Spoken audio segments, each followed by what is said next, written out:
तो ड्रामा के स्टार्टिंग में हमें डीमंस के बारे में बताया जाता है जो इंसानों के साथ ही रहा करते थे और उन्हें प्रोटेक्ट करते थे। सीन कट होता है और हमें हमारी टीम मेरी तोही को दिखाया जाता है जो घने अंधेरे में किसी से डरकर भाग रही थी।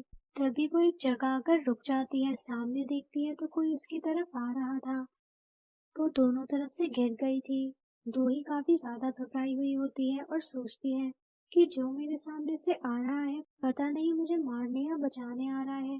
मुझे पता नहीं कौन मेरा दोस्त है और कौन मेरा दुश्मन। ये सोचकर वो उस आदमी की तरफ भागने लगती है। इसी के साथ सीन चेंज होता है और हमें 2 साल पहले का सीन दिखाया जाता है जहाँ हमें एक चर्च को दिखाया जाता है जहाँ पर कुछ लोग प्रे कर रहे होते हैं कि उन्हें बुरी शक्तियों से बचा लिया जाए।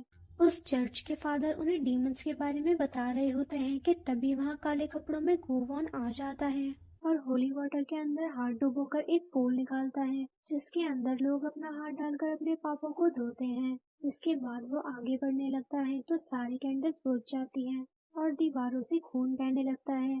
तभी सभी लोग उसे देखकर डीमन आ गया कहकर भाग जाते हैं।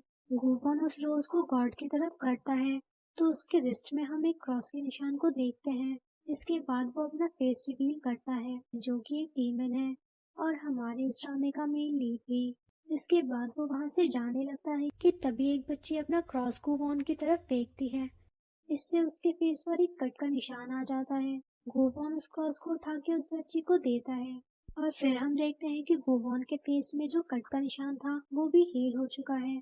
और फिर वो एक चुटकी मारकर अपने ड्रेस को चेंज कर लेता है। चर्च से बाहर आकर वो कहता है कि इंसानों के 3 दुश्मन होते हैं, पहला उनकी बॉडी, दूसरा उनके नीड्स और तीसरा इवन स्पिरिट्स। इसके बाद थोड़ी ही देर में वो समुद्र के पास पहुंच जाता है जहाँ एक आदमी मछलियां पकड़ने की कोशिश कर रहा था। गुबन उसके पास आकर कहता है कि मुझे लगता है कि तुम काफी टाइम से भूखे हो, क्या तुम्हारी ख्वाहिश है अपनी भूख मिटाने की? वो आदमी कहता है कि हाँ, पर मेरी कोई भी मदद नहीं कर सकता क्योंकि इस समुद्र में एक भी मछली नहीं है, चारों ओर अकाल पड़ा हुआ है। गोवन कहता है किसने कहा, मुझे तो चारों ओर मछलियां ही नजर आ रही हैं। और फिर वो एक चुटकी मारता है तो समुद्र में बहुत सारी मछलियां उछलने लग जाती हैं।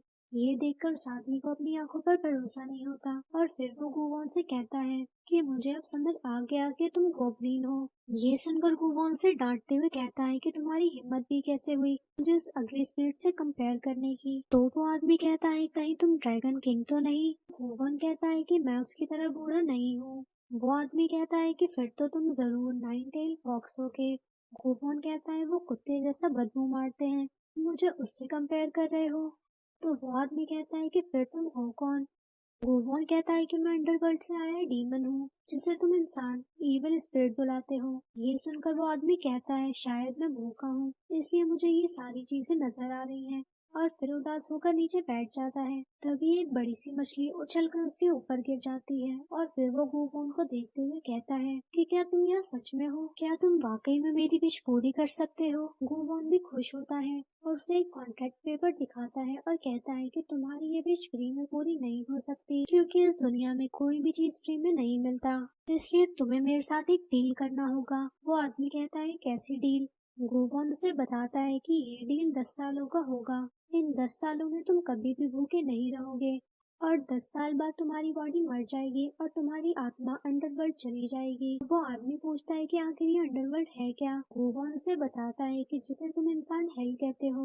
वो आदमी कहता है कि इस वक्त मेरी जैसी कंडीशन है, मुझे नहीं लगता कि हेल इससे बदतर होगा, तो मैं हेल में जाना पसंद करूंगा, मुझे ये डील मंजूर है। तो गोवन उसकी उंगली में सुई चुबाकर उसके खून से कॉन्ट्रैक्ट साइन करवाता है। इसके बाद हमें वॉइस ओवर से बताया जाता है कि डीमंस इसी तरह लोगों को लालच देकर उनकी कमजोरी का फायदा उठाते हैं और वहीं दूसरी तरफ वो आदमी भी काफी सारी मछलियां पकड़ लेता है। गोवन उसे कहता है तो हम 10 साल बाद मिलते हैं और फिर वहां से जाने लगता है और जाते वक्त वो कॉन्ट्रैक्ट को पीछे की तरफ फेंकता है और वो कॉन्ट्रैक्ट जल जाता है और फिर इसी सीन के साथ एपिसोड एंड हो जाता है।